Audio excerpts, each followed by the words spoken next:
Bismillahirrahmanirrahim. Dear students, Assalamu alaikum. This is English language BSc compulsory class, and today we are going to discuss the questions which were asked in your past papers. Let's start. First question of first article, the damned human race. What are the specific traits due to which man can't claim to approach even meanest of higher animals? This is a question, my son, and whenever you are supposed to attempt any question, you must keep this thing in your mind that there are some important words in the question which you are supposed to underline them. कुछ ऐसे आपके question के अंदर ऐसे words होते हैं जो उस क्वेश्चन की कह लें कि जान होते हैं, जिसके ऊपर वो सारी उस क्वेश्चन की फाउंडेशन होती है. ठीक है, वो इम्पोर्टेंट जो क्वेश्चन क्या वर्ड्स हैं वो सबसे पहले मेरा बेटा आपने उनको अंडरलाइन करना है. This is the first step you are suppose to do. वो हमने देखना है कि यहाँ पे कौन कौन से ऐसे वर्ड्स हैं जो इम्पोर्टेंट हैं और जो हमें लगता है कि इस क्वेश्चन का पूरा एडिफिस उसके ऊपर जो है वो बेस करता है. देखते हैं. What are the specific, अभी मैंने पढ़ा है क्वेश्चन, फिर से देख लेते हैं. What are the specific traits? ठीक है, specific traits ये वो वर्ड है, ये टू वर्ड्स जो इम्पोर्टेंट हैं इस क्वेश्चन के अंदर हमें लग रहा है. ड्यू टू विच मैन, इंसान जो है वो तो इम्पोर्टेंट है. He can't claim to approach, ठीक है, even the meanest of higher animals.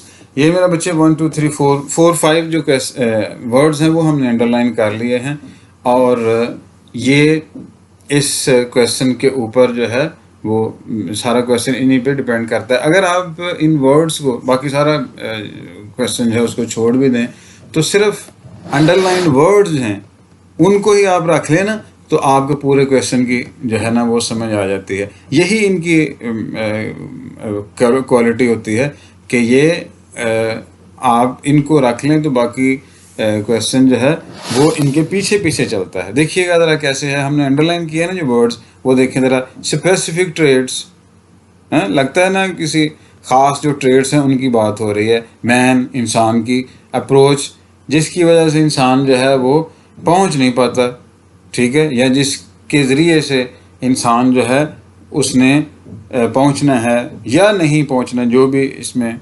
बात हो, किसके तक पहुंचना है, हायर एनिमल्स. तो मैंने आपसे जो अर्ज़ किया है ना कि अगर हम इन बाकी सारे वर्ड्स को छोड़ भी दें तो जो हमारे इम्पोर्टेंट वर्ड्स हैं जिनको हमने अंडरलाइन किया होता है वो हमें they can communicate the whole meaning. One thing. Secondly आपने जो काम करना है वो ये है कि जब भी आपने आंसर लिखना है आपने इन्हीं वर्ड्स को अपने आंसर में बार बार यूज़ करना है. सही है. आप अगर अपनी बुक्स देखें तो उसमें क्या होता है, 5 7 8 10 क्वेश्चन जो हैं वो दिए होते हैं, उसके नीचे जो है उन सब का एक ही आंसर लिखा होता है.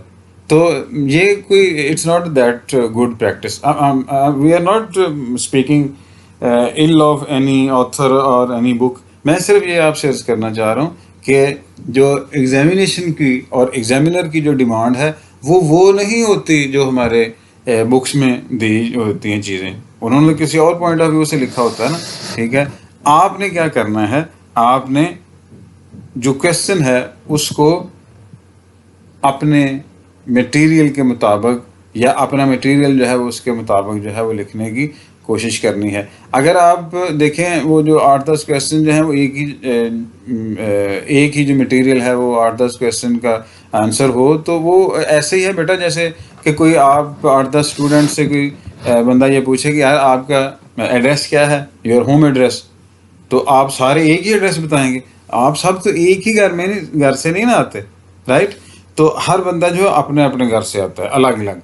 इसी तरह से क्वेश्चन जो है उसका भी आंसर जो है उसका अपना अपना क्वेश्चन का घर होता है, उसका अपना अपना आंसर होता है. तो ये जो इस तरह के क्वेश्चन होते हैं वो, और बाज़ औक़ात मैंने देखा है कि कुछ एक ही ऐसे के अंदर उन्होंने लिखा होता है जी 20, 30, 70 पता नहीं कितने कितने ऐसे जो हैं वो आ जाते हैं जी। तो आप ये याद कर लें, ये जो फॉर्मुलेटेड ऐसे होते हैं ना इस तरह के, तो उनको हम सिर्फ 0 मार्क करते हैं, इसलिए आपने उनकी तरफ कभी भी नहीं जाना। हम अब आते हैं बैक टू आवर पॉइंट। हम बात कर रहे थे अपने क्वेश्चन की, और ये बात हो रही थी कि इसके अंदर जो इम्पोर्टेंट पॉइंट्स हैं, जो इम्पोर्टेंट वर्ड्स हैं, उनको हमने अंडरलाइन कर लेना होता है, और इन्हीं वर्ड्स को हमने अपने आंसर के अंदर जो है उसको यूज़ करना होता है।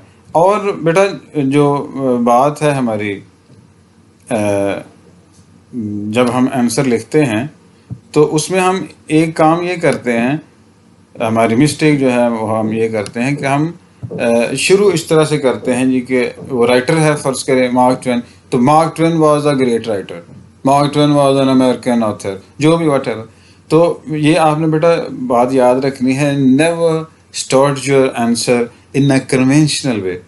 ठीक है, ये राइटर जो है या मार्क ट्वेन जो है या दूसरा और कोई राइटर जी वो बहुत ग्रेट है, वो आपके कहने से ग्रेट नहीं उसने होना। मेरी बात समझे ना, वो ग्रेट है इसलिए आपके सिलेबस में शामिल है। वो ग्रेट था तो उसका कोई वर्क जो है उसको इस काबिल समझा गया है कि सब लोग जो हैं, आप जैसे लोग जो हैं, वो उसको पढ़ें। Got the point.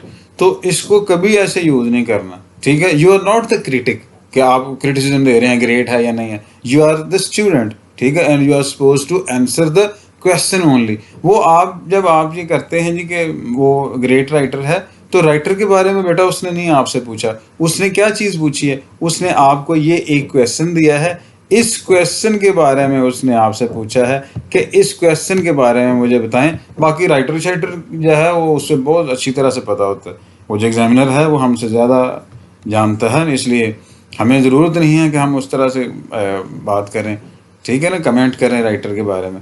तो जो स्टूडेंट है उसको वो चीज़ जो उससे पूछी जाए सिर्फ वो आंसर करनी चाहिए, बाकी जो चीज़ें हैं उनको इस तरह से नहीं लेके चलना चाहिए जैसे हमारी बुक्स में लिखा होता है। Got the point.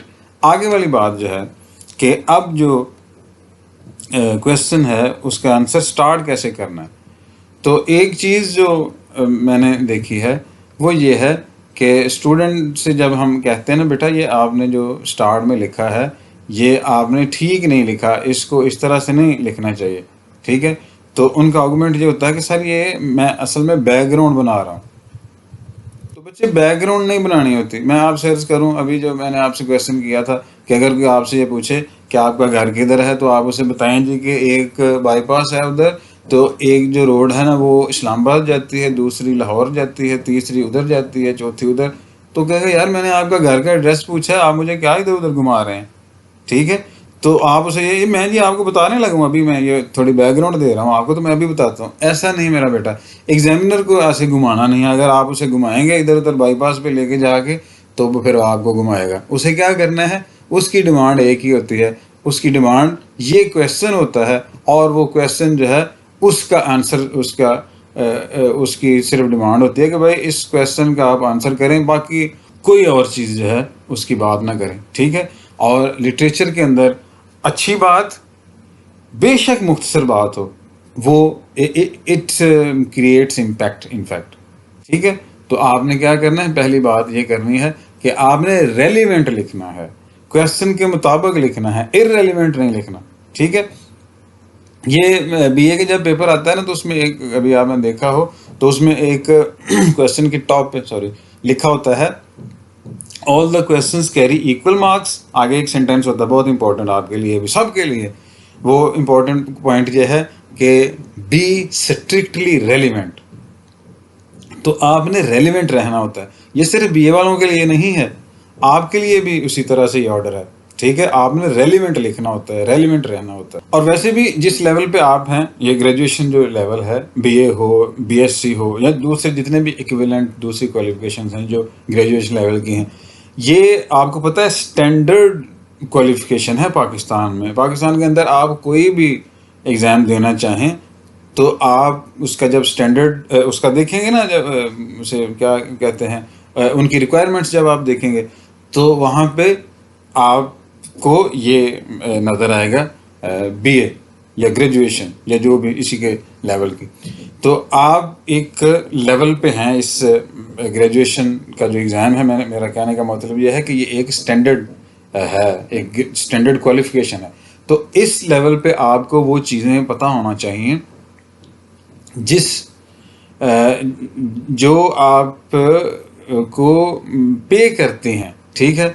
कोई भी एग्ज़ाम हो, आपका कोई कंपटीशन का एग्ज़ाम है, आपने कोई असाइनमेंट बनानी है, आपने कोई क्वेश्चन लिखना है, तो आपने हमेशा हमेशा ये बात याद रखनी है कि आपने जो आपको टॉपिक दिया गया है, जो आपको क्वेश्चन दिया गया है, उससे बेटा बाहर नहीं जाना, उससे बाहर नहीं निकलना। और उससे बाहर ना निकलने का या उसको रेलिवेंट रहने का तरीका जो अभी मैंने आपसे अर्ज़ किया है कि आपने इसके इम्पोर्टेंट जो वर्ड्स हैं उनको अंडरलाइन कर लेना है और फिर अपने आंसर में उन्हीं वर्ड्स को आपने यूज़ करना है। क्लियर। नेक्स्ट जो बात है वो ये है, देखिएगा अब मैं इस क्वेश्चन को हम स्टार्ट जो है वो किस तरह से करते हैं। स्टार्ट बेटा इस तरह से किया हुआ है कि द ट्रेड्स, बिल्कुल यही वर्ड उठा दिए, ठीक है। अगर आप स्पेसिफिक ट्रेड्स भी यहाँ पे लिखेंगे फिर भी ठीक है। और अगर आप कोई वर्ड है, ठीक है, उसका आपको इक्विवेलेंट या उसका कोई सिनोनिम आता है ना, तो आप उसको भी यूज़ कर सकते हैं, ठीक है। अगर आप यहाँ पे ट्रेड्स या स्पेसिफिक ट्रेड्स या फिर यहाँ पे पर्टिकुलर ट्रेड्स, वो भी स्पेसिफिक ही होता है, ठीक है ना। ये इस तरह से भी शुरू कर लेते हैं ना, द पर्टिकुलर ट्रेड्स, ऐसे भी ठीक था, राइट।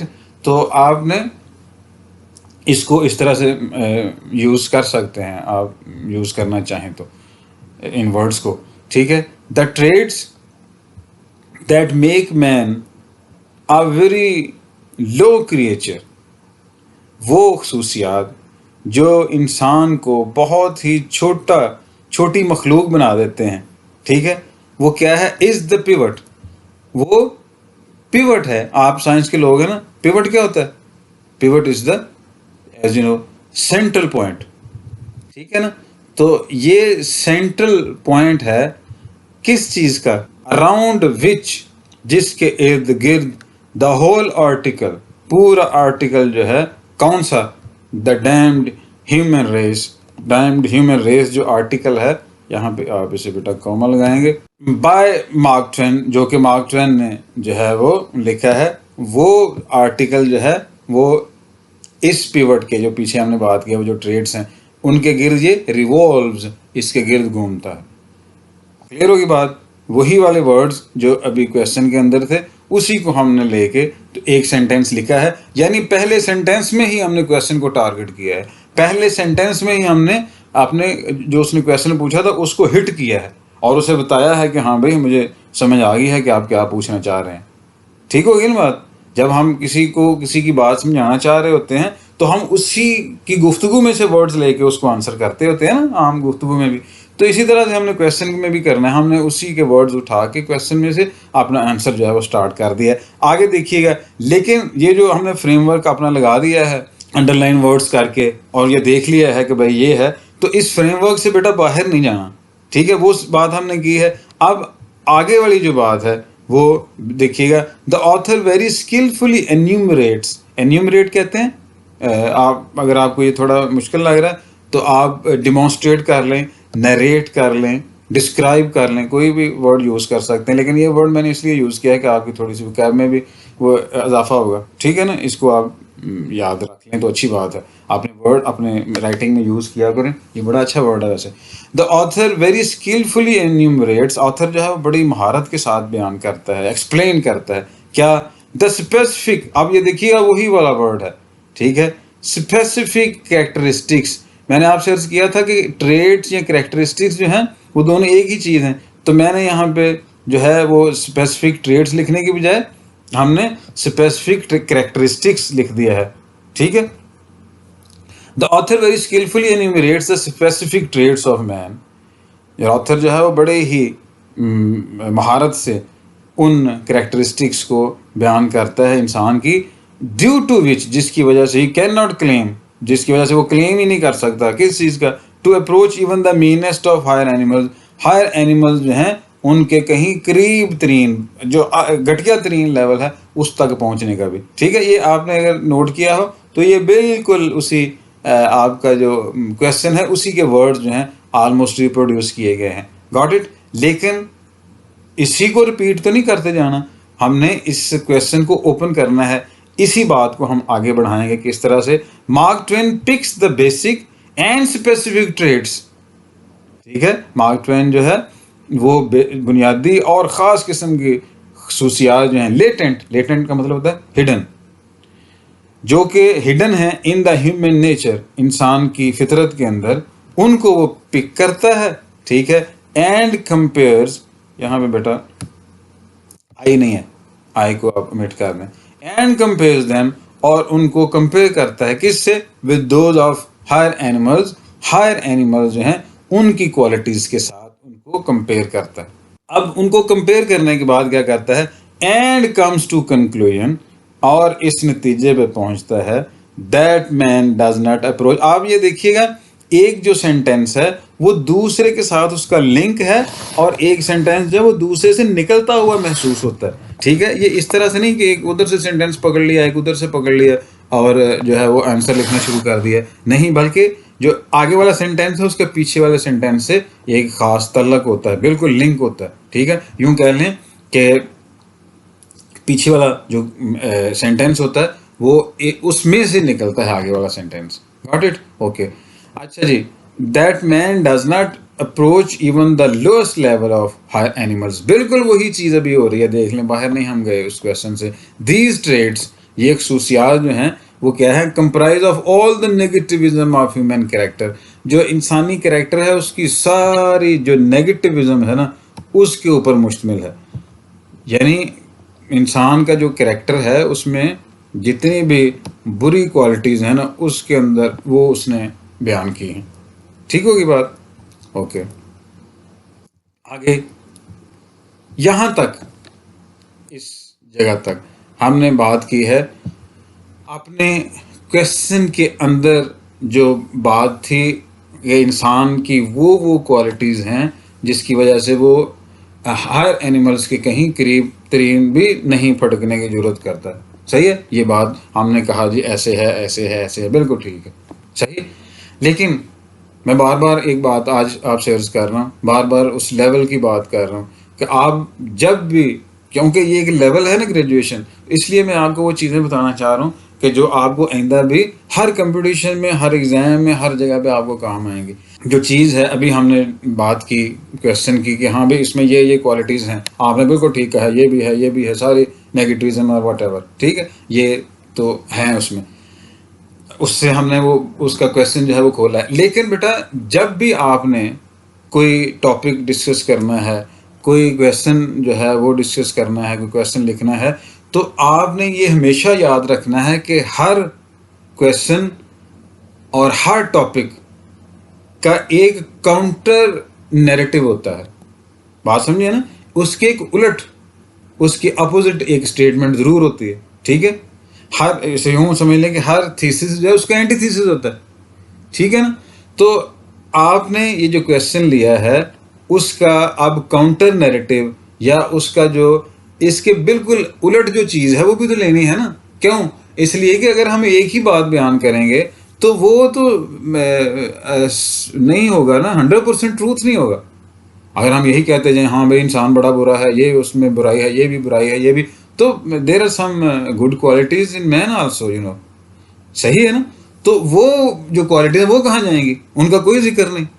इंसान इस दुनिया के अंदर बड़े बड़े अच्छे काम भी कर रहे हैं। अब दस्तारिदी जैसे लोग हैं और बहुत सारे लोग हैं, मदर टेरेसा हैं, तो इनको भी हम उसी फ्लड में बहा के ले जाएंगे, यार ये सारे गंदे हैं। नो, वो जो इंसान अच्छे लोग हैं, वो जो अच्छी क्वालिटीज़ हैं ना, उनको भी हमने जो है वो डिस्कस करना है, उनको जगह देनी है। इसलिए हमने ये अर्ज़ किया है कि हम यहाँ तक उनकी बात कर दी है हमने अपने मार्क ट्वेन की, लेकिन हमने ये भी कहना है साथ साथ, क्या कहने लगे हैं कि साथ जो दूसरी चीज़ है वो बताने लगे हैं, और वो आपने अपने फर्स्ट पैराग्राफ में ज़रूर लिखनी होती है, लास्ट पे बिल्कुल एक आध सेंटेंस में, लंबा चौड़ा नहीं लिखना। सिर्फ क्वेश्चन जो है उसको डिस्कस करना होता है, उसे ओपन करें, ज़्यादा बात उसकी करें, और लास्ट पे एक आध सेंटेंस बस, वो काउंटर नैरेटिव दे दें ताकि आपके एग्जामिनर को पता चले हाँ भाई कि ये सिर्फ इसे एक बात का नहीं पता, इसे दूसरी बात का भी पता है। ठीक है, वो ज़रा देखिएगा काउंटर नैरेटिव क्या है, हम इसे किस तरह से लिखेंगे। द पोर्ट्रेल, ये पोर्ट्रेल जो है इसका ए स्पेलिंग आएंगे, PORTRAYL। The portrayal of man's inner self, ये इंसान के अंदर की जो तस्वीर कशी उसने की है ना, किसने, पेन्ड बाय मार्क ट्वेन, जो कि मार्क ट्वेन ने की है। ये पेन होता है ना लिखना, तो पेन्ड मीन्स जो लिखी है। आप याद रखिएगा जो हमारा नाउन पेन है ना, इसको वर्ब के तौर पे भी आप यूज़ कर सकते हैं, पेन्ड। तो जो मार्क ट्वेन ने ये इंसान के अंदर की तस्वीर जो है वो कलम बंद की है, ठीक है, वो पता क्या है, इज़ हाउएवर। अच्छा, ये हाउएवर जो है ये जब ऐसे आए सेंटेंस के अंदर तो इससे पहले भी और उसके बाद भी आपने कॉमा लगाना है, लेकिन अगर ये स्टार्ट में आए तो आपने इसके बाद ज़रूर कॉमा लगाना है। हाउएवर, देयरफॉर, सो, ये सारे जो वर्ड्स हैं इनके साथ बेटा बाद में कॉमा ज़रूर लगाते हैं। आपने फर्स्ट ईयर में पंक्चुएशन पढ़ी है ना, तो this is the high time now to apply that punctuation marks in your writing, और ये they create a very good impression, I tell you. ठीक है, जब आप ये लगाते हैं ना कॉमर्स वगैरह और इस तरह से, तो उसको एग्जामिनर को ये समझ आती है कि हाँ भाई इस बच्चे को पता है कि राइटिंग जो है वो किस तरह से करनी है, लिखना कैसे है, और इसमें कहाँ कहाँ क्या क्या चीज़ जो है वो यूज़ करनी है। देखिए मैंने बाज़ का देखा कि स्टूडेंट जो हैं वो सेंटेंस लिखते जाते हैं, फुल स्टॉप भी नहीं डालते, वो तो बहुत बड़ा, that's a great sin, I tell you. ठीक है, तो और एक चीज़ जो बड़ी मिसिंग होती है वो कॉमर्स होते हैं। कॉमर्स जो है ये बेटा आपने ज़रूर यूज़ करना है, फुल स्टॉप तो करना ही करना है, कॉमर्स जो है उनको भी अपने जहन में रखना है कि इनको जहाँ पे ज़रूरत है वहाँ पे यूज़ करें। ठीक है, अच्छा जी, जो उसने तस्वीर कशी की है इंसान के अंदर की, इज़ हाउएवर बायस्ड, वो बायस्ड है। बायस्ड क्या होती है, ऐसी चीज़ जो पर्सनल लाइकिंग और डिसलाइकिंग पे बेस करती हो, ये उसने बायस्ड की है, मतलब सही तरह से बात नहीं उसने की। आगे देखिएगा अभी और क्लियर हो जाएगी बात। एंड डज नॉट एम्ब्रेस, ये डी नहीं है इधर, and does not embrace the whole truth, और इसके अंदर सारा जो ट्रूथ है वो नहीं है। ये जो मार्क ट्वेन ने मंजरकशी की है इंसान के अंदर की, इंसान के ह्यूमन नेचर की, वो तस्वीर कशी जो है ना वो बायस्ड है। ठीक है, इसे बायस्ड कह लें, वन साइडेड कह लें, आप इसे अनसाइंटिफिक कह लें, there are so many words. ठीक है, तो ये सारे वर्ड जो हैं वो आप यूज़ कर सकते हैं, कोई भी इनमें से। ठीक है, कह रहा है ये बायस्ड है और ये जो है इसके अंदर 100% जो है वो ट्रूथ नहीं है। ठीक होगी बात। ये है आपका फर्स्ट पैराग्राफ, और मेरे बच्चे फर्स्ट पैराग्राफ जो है आपका इंप्रेशन इससे बनता है, आपके क्वेश्चन का जो चेहरा है ना वो यही है। आपने इसलिए अपना जो फर्स्ट पैराग्राफ है उसको बहुत अच्छा, बहुत ठीक करके और बहुत पावरफुल जो है वो बनाना है। हर जगह, हर क्वेश्चन में, हर ऐसे में, मैं बार बार एक चीज़ आपसे आज वही बात अर्ज कर रहा हूँ कि जो भी एग्ज़ाम जहाँ पे भी आप बैठे होंगे वहाँ आपने ये बात याद रखनी है कि फर्स्ट पैराग्राफ जो है वो आपका इंट्रोडक्शन है। आपका क्वेश्चन जो है उसका चेहरा मोहरा है, उससे आपके एग्जामिनर को पता चल जाएगा कि ये बच्चा जो है ये कितने पानी में है, यूँ कह लें, और ये रेलिवेंट जाएगा या इरेलीवेंट। और मैं आपको एक सीक्रेट सा बताऊं कि सीक्रेट ये है कि बाज़ का हम लोग फर्स्ट पैराग्राफ जो है वही पढ़ते हैं, आगे जो नीचे देखने की ज़रूरत नहीं पड़ती बाज़ का ना, क्योंकि वो फर्स्ट पैराग्राफ ही इस कदर अच्छा होता है कि उसी से पता चल जाता है हाँ भाई जिसने ये इतना अच्छा पैराग्राफ लिखा है, जिसने क्वेश्चन को इतना अच्छा डिस्कस कर लिया है, वो आगे जो है वो आगे भी इसी तरह से लिखेगा। और वो एक ना एग्जामिनर की हो जाती है, आप उसे कह लें लिनियंसी कह लें, हाँ लिनियंसी उसके लिए, वो स्टूडेंट के लिए एक अच्छे फीलिंग्स बन जाते हैं। ठीक है, और फिर वो लेविशली आपको मार्क्स देता है। ये फर्स्ट पैराग्राफ जो है, इसलिए मेरा बेटा it must be very very beautiful, very very powerful. Beautiful से मुराद ये नहीं कि आप वहाँ फूल बूटे बनाने शुरू कर दें, ये इधर डव बनाई है, इधर फ्लावर बनाया है और ये रोज़, और दिस इज़ नॉट, नो, ऐसा नहीं। आपने अपने वर्ड्स में ही खूबसूरती लानी है, अच्छे अच्छे वर्ड्स यूज़ करने हैं, अच्छा एक्सप्रेशन यूज़ करना है, उससे आपका जो आंसर है वो बड़ा पावरफुल होगा। अच्छा, आपने ये जब कर लिया यहाँ तक, आपने ये फर्स्ट अपना जो पैराग्राफ है वो आपने लिख लिया, तो इसके बाद जो बेटा आपने लिखना है वो क्या है कि इसमें फिर वो वही चीज़ें हैं, ठीक है, जो आपने लर्न की होती हैं, जो आपने पढ़ी हुई होती हैं, जो आपकी हेल्पिंग बुक्स आपको देती हैं, ठीक है। ज़ाहिर है वो इस क्या उसे कहते हैं, इस आर्टिकल और इस ऐसे के इवेंट्स जो हैं वो बयान किए गए हैं, जो वही होंगे ना, ठीक है। तो आपने वो यहाँ पे वही चीज़ें लिखनी होती हैं, मेरी बात समझे ना आप। तो ये जो इंट्रोडक्शन या इंट्रोडक्टरी पैराग्राफ के बाद जो चीज़ होती है, इसे हम कहते हैं बॉडी ऑफ द क्वेश्चन। अगर वो ऐसे है तो वो उसकी वो हो गई। तो आपने इस बॉडी को जो है ना वो लिखना है, और इसमें आपने एग्जांपल्स देनी है, रेफरेंसेस देने हैं, एक्सप्लेनेशन देनी है। अगर आपको किसी और ऑथर की कोटेशंस मिल जाएं, या आपकी अपनी बुक जो है उसी से कोटेशन बेशक आप ले लें वो टेक्स्ट कोट करना चाहें वो कोट करें, ठीक है, तो उसको और अच्छे से अच्छा बनाएं। ठीक होगी बात? ओके। नेक्स्ट जो बेटा बात है वेरी इंपॉर्टेंट, वो है आपका लास्ट पैराग्राफ, यानी कंक्लूडिंग पैराग्राफ। देखें, आपने अपने पहले जो इसे क्या कहते हैं, जो फर्स्ट पैराग्राफ था आपका, उसमें आपने क्या किया, आपने क्वेश्चन को ओपन किया, आपने क्वेश्चन के मतलब बात की, आपने क्वेश्चन को उसके अंदर जो चीज़ें थी उनको खोल के रख दिया कि भाई इसके अंदर ये है, मुझे क्वेश्चन की समझ आ गई। ठीक होगी ना बात? अब आपने जो डिस्कशन की है, एक तरफ आपने दो पॉइंट्स रखे हैं, जो पैराग्राफ था पहला, ठीक है, तो उसको बाद फिर आपने उनको किया है, एक्सप्लेन किए हैं। अब इन दोनों चीज़ों को, जो दो आपके पॉइंट्स हैं, उनको अब बैलेंस कैसे करके कंक्लूड कैसे करना है, ठीक है। आपने अब अपना जो कंक्लूजन है, आपकी डिस्कशन का जो नतीजा है इस सारी डिस्कशन से, वो क्या नतीजा निकलता है, वो आपने अपनी ओपिनियन देनी है, ठीक है। ये कंक्लूजन जो है ये भी उतना ही इंपॉर्टेंट होता है जितना कि आपका फर्स्ट पैराग्राफ है, सही है। इसके ऊपर भी आपने ज़रा ध्यान देना है, ठीक है। लेकिन ये बहुत इजी होता है as compare to your first paragraph, इस वजह से कि वो जो आपने पीछे बातें की हैं उन्हीं को अब आपने क्लोज कर देना है। देखिए किस तरह से करेंगे। टू कंक्लूड आवर डिस्कशन, ये मेरा बेटा इसे आप ठीक कर लें स्पेलिंग्स को। यहाँ पे आएगा जी DISSI और यहाँ पे आ जाएगा ION। ठीक हो गया।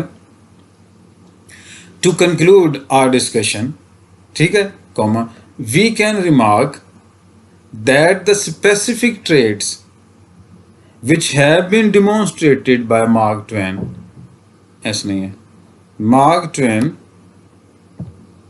in his famous essay The Damned Human Race are fairly traceable, ये स्पेलिंग जरा ठीक कर लें, TRA इसको C है, ठीक है, और ये है E। अच्छा जी, are fairly traceable in man, कहता है वो जो इसने बताए हैं जो स्पेसिफिक ट्रेड्स इंसान के, वो इंसान के अंदर बिल्कुल मौजूद हैं। In man who is incapable of claiming, वो इंसान जो है वो बिल्कुल इस इनकेपेबल है क्लेम करने का। टू टच द बॉटम और द मीनेस्ट लेवल, यहाँ पे मीनेस्ट लेवल ऐसे भी वैसे ठीक है, अगर लेवल लिख लेंगे फिर भी ठीक हो जाएगा, ऐसे भी बहरहाल ठीक है, रहने देंगे तो।